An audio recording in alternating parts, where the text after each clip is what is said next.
and this week's theme is the eternal now. Truth is one and eternal. Realize oneness with it in your deathless self within. The following commentary is based on the teachings of Paramahansa Yogananda. When will I find God? Many devotees have asked this question. Because worldly goals require time usually for their fulfillment, we imagine time to be a factor on the spiritual path. And so it is, but only because we think it is. God is as much with us now as He will ever be. It is not He who needs to come to us. We need to come to Him. And that process of coming is a matter of transforming our self-perception. In the Gospel of St. John, chapter 4, Jesus Christ says, "Say not ye, there are yet 4 months, and then cometh harvest?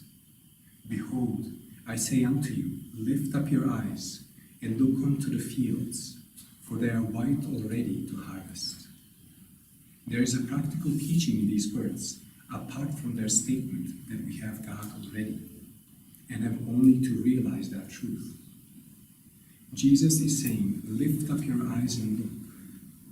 To hold the eyes uplifted is the best position for meditation. For the seat of superconsciousness lies at a point midway between the eyebrows, in the frontal lobe of the brain, just behind that point. This point is known also as the Christ center. By lifting up your eyes and concentrating there, you will find it easier to enter the state of ecstasy. That is why saints in every religion have been often observed during states of deep inner communion with their eyes uplifted, focused on the inner light, white, as Jesus said, already to harvest. The Bhagavad Gita goes further into this meditative teaching. In the 6th chapter it states, holding the spine firm, the neck and head erect and motionless, let the yogi focus his eyes at the starting place of the nose, the point between the eyebrows. Let not his gaze roam elsewhere. In meditation, tell yourself, I have Him already. I am alive forever in the divine light. Thus, through Holy Scripture, God has spoken to mankind.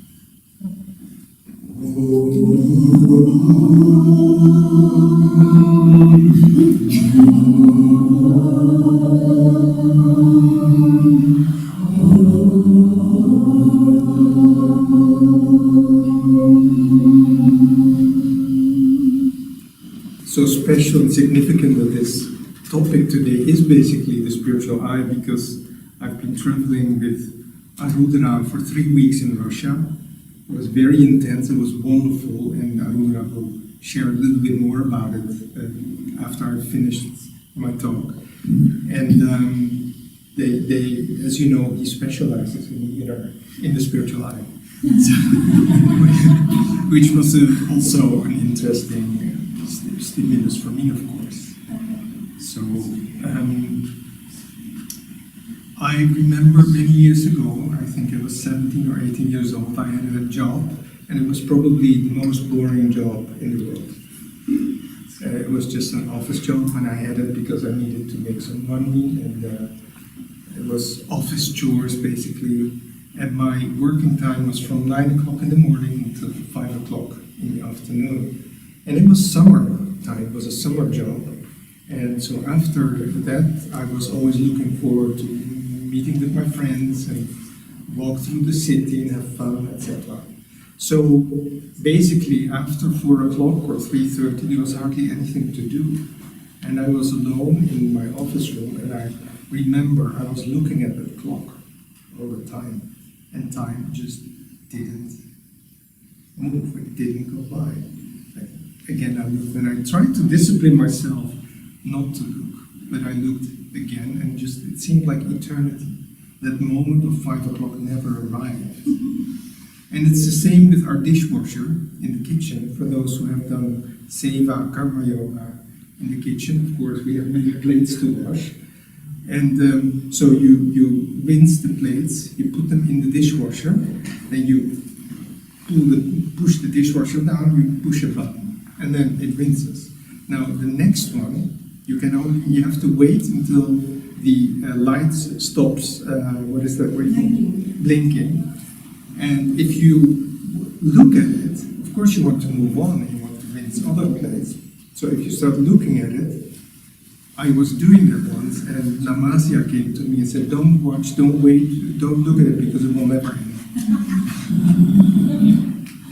So the scriptures, the masters, actually say time, like space, is a delusion. Okay? It happens to be a delusion that we need to work with in our lives, but we need to confront it.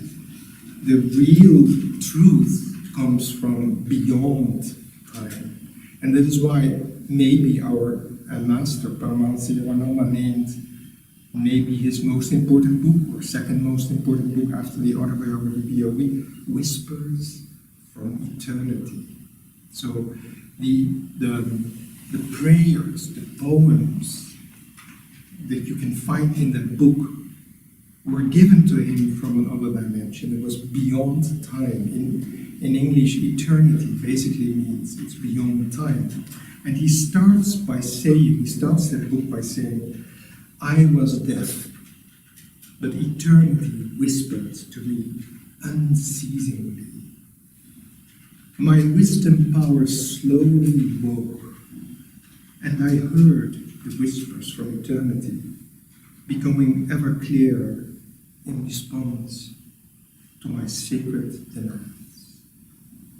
What I find particularly powerful is when he says, my wisdom power slowly woke. Or maybe he says, my listening power slowly woke.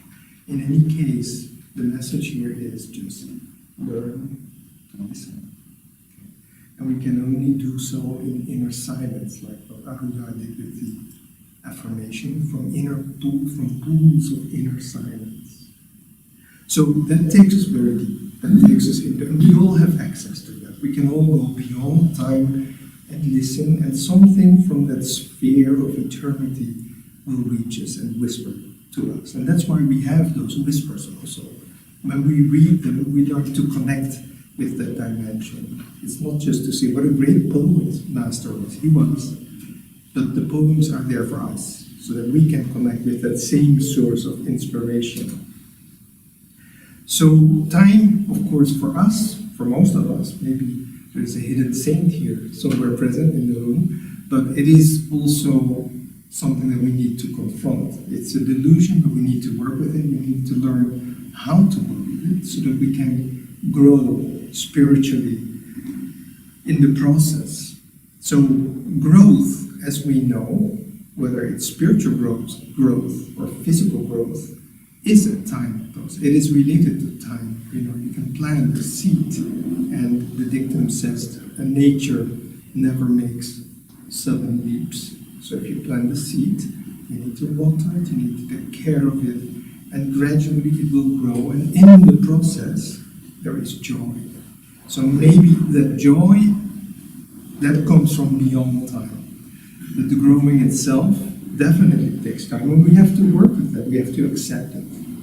So there are different things that we do in our difficult relationship with time. Whole society is based, the whole of society, the way we live together, is based on time. We have deadlines, okay? And the most important rhythm factor in social life is the appointment. We have appointments, right? So we have an agenda, or now usually most people write it on their cell phone, and then they hear ding, and it's a reminder to me, today you're having lunch with Dana. It goes on like that. And then there's deadlines. There's always deadlines, okay? And time lived as such can be, if you don't do it well, if you don't play the game well, a great factor of stress. I think stress has everything to do with time. So we need to find a strategy, an inner strategy, to live that, to accept that that is the way it is, and at the same time not to be touched by it in our hearts and in our nervous system. We need to learn to control the stress factor even before it emerges. I can give you an example. So ARUDRA wonderfully took his time to do the affirmations, extra chanting, etc., etc. Something within me, because I knew I was going to give this talk, I think you can relate to this, you know. You're all saying, when does that moment come when I need to stand up and stand for the audience and start talking? That is a time factor. Okay, so I'm used to it, but a little bit in me when I was sitting there was already thinking, oh, how well have I progressed in this? How relaxed am I really in just enjoying the affirmation, enjoying the chanting? Okay, and I was working on it, and I'm not going to share my mark with you, but okay. So one thing that we do with our time is we seek to kill it, basically. Right? We try to kill time. And we do so in many different ways. There are the so-called fillers, and you know that means switching your computer on or your cell phone, go on the YouTube, which I think they are called the deep tunnel or something, because the algorithms are there to seduce us, to tempt us. Because you say, oh, so I like the Beatles, so if I put it on, I see this Beatles song, and then Paul McCartney gives an interview there. I also like following the news a little bit, so the latest news from the front in Ukraine. And then I like classical music, so there's this Barbados and a documentary about, I like literature. And when I put it on, YouTube is telling me, you should watch it all. So that then becomes a filler, and if you do that, if you give into that, then time really goes by very fast, right? Because you don't even look at your clock. We look at our clock when we meditate, right? How much more do we need to meditate? We don't look at the clock when we are trapped in a flow of YouTube or other types, television or other type of fillers. Time goes by very fast, but it's wasted. It's a waste of time because it makes the mind very passive. It weakens willpower, so it is definitely something that we can use in our when we harness ourselves, when we develop our strategies, our offensive to beat time. This is one thing that we can think about, and the masters warn against fillers. It's like the drug, you know, it goes slowly, but if you add up the amount of time that you spend with fillers, whether it be publishing pictures of the meal that you just prepared on your Facebook page, or whether it be, you know, spending time to read all the messages on every WhatsApp group that you have, if you add up the amount of time, I venture to say that the total sum will be much longer than the time you spend in meditation during the day. So it's just something that we can take into consideration, that we can think about, that we can meditate on. Another way of killing time is sleep, because when we sleep, also we don't look at our watch. We can't, because we're asleep. I have some intimate considerations with sleep that are interesting. When you, for example, I sometimes lie down after lunch, like 20 minutes, like the classical siesta or a nap, a short nap. Sometimes things happen that make me ponder about time and how it really is an illusion. Very interesting. So I'm not meditating, I'm relaxing. Okay? The mind is ready to drift slowly into subconscious, in the realm of dreams, the land of dreams and subconsciousness. All of a sudden, some sensation arises from, for example, my childhood. But it's different from remembering. So I can tell you a story, we can all tell each other stories about our childhood, and we remember, and it's nice to share sometimes. This is more. This is like almost your body shrinks and becomes again the body of a child, and you feel the vibrations, the atmosphere, when your mother took you to the swimming pool or to the beach. And it's a very, very, very strong sensation. And basically, it is as if layers of time, which is a delusion, have crumbled. And all of a sudden, that golden nucleus of a happy moment again arises. And that happy moment, we can just call it a gem of happiness, and not moment, because moment is related to time. Just a basic happiness that you carry around and you didn't know it, and you just needed to relax a little bit, allow the layers of time to be torn away for it to emerge.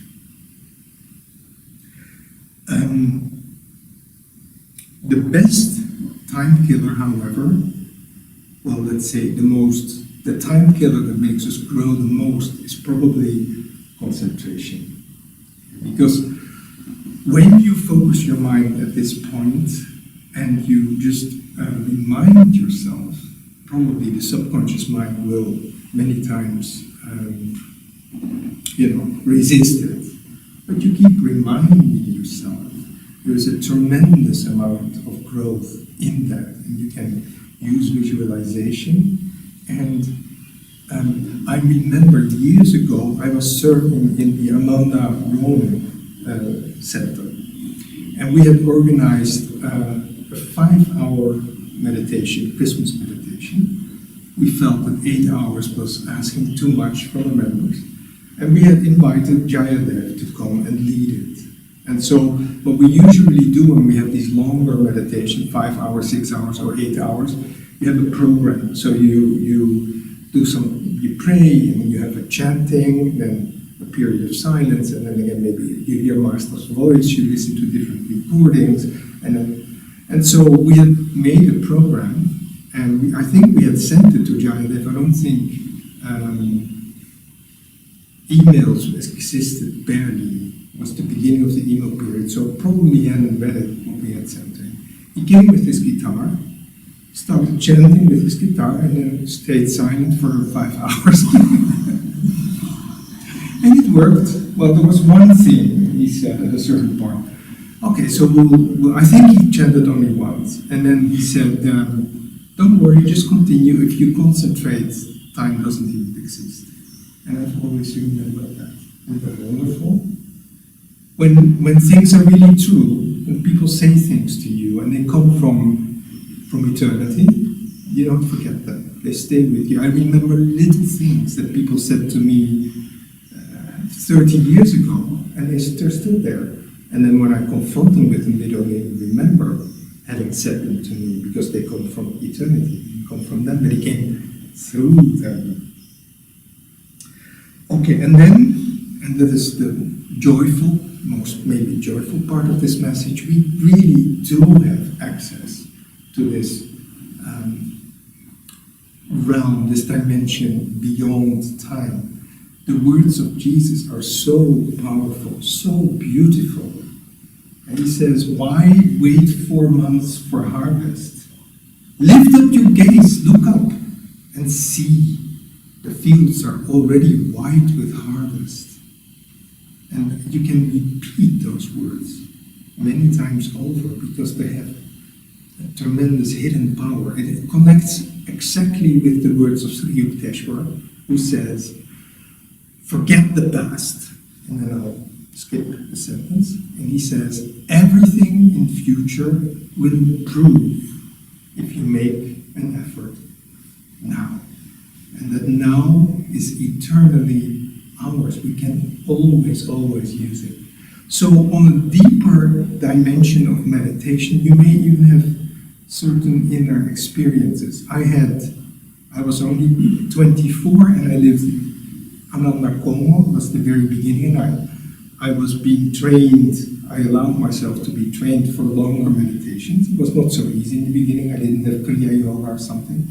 But at a certain point, I strongly felt the presence of Sri Yukteswar in my aura, in my energy.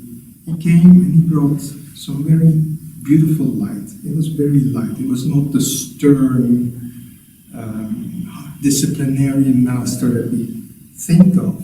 He came and he brought some fun. He brought some light in my chakras. And when I say this, and I've actually never shared it with anyone, and I was wondering, shall I share it this time? When I say this, and I close my eyes, it's as if it happened yesterday. No, it just happened now. It's happening now. Time absolutely doesn't play any role in it. It can also happen when you may have some superconscious dream. I actually dreamt one time that I was put on the stake to be burned alive. The stake, they call it. Yeah, the stake. And my friends, it was in a previous life, I was wearing a monk's robe, and my friends, who are still my friends now, were there, and they were putting me there. They put me there. And I wondered later, if this is a superconscious dream, maybe that's why I seem to have some, how to say it, I seem to be stronger emotionally than my friends, and I still love them dearly, and they love me dearly, so it doesn't make any difference. In any case, that dream, I remember the flames burning my body, didn't hurt at all. It was just one big feast of purification. So these deeper inner experiences, when you have them, and you don't need to create them, you just need to take time to meditate, and then open your heart, and beautiful things will happen. They stay with you, and they are permanent. Krishna says, I will make he says, undo your deficiencies and make permanent your gains. That is such a wonderful promise. So just touch on that, even once, and your faith increases. There will be subtle personality changes for the good, for the better. And so basically, that is what I wanted to share with you. Meditate, ask guidance for these, how to confront time being a delusion, accept that we need to confront it, and then find strategies to confront it, and use it also, especially for spiritual growth, because there is no joy greater than that, really. And you notice that you're growing because you're doing the right thing for a change, and you feel that you change. There's no greater joy than that.